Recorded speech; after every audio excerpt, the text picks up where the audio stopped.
आप लोग जलते हैं। किससे जलते हैं? ऐसी जिंदगी अकेले फुटबॉल देखना पड़े? नहीं चाहिए, बिल्कुल नहीं जलते हैं। ऐसा जीवन बिल्कुल भी नहीं चाहिए।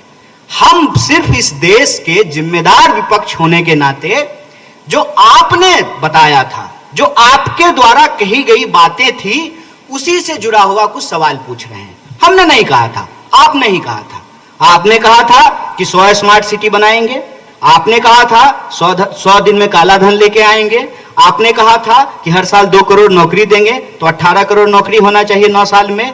आपने कहा था किसानों की आमदनी दुगनी कर देंगे, आपने कहा था महंगाई कम कर देंगे, आपने कहा था कि महिलाओं के ऊपर अत्याचार कम हो जाएगा, आपने कहा था कि इस देश के भीतर जो भी रहने वाले लोग हैं सबको साथ लेकर के चलेंगे और अच्छा दिन आएगा। ये तमाम वादे आपके द्वारा किए गए थे, और आज आप अपने अचीवमेंट के रूप में जो चीजें गिना रहे हैं उसमें एक भी यह बात नहीं कही जा रही है। स्वयं प्रधानमंत्री ने इन बातों को बोलना बंद कर दिया है। आपने देखा होगा कर्नाटक के चुनाव में भाजपा ने रोजी रोटी, कपड़ा, मकान, शिक्षा, स्वास्थ्य, सड़क, बिजली, पानी पे चुनाव नहीं लड़ा।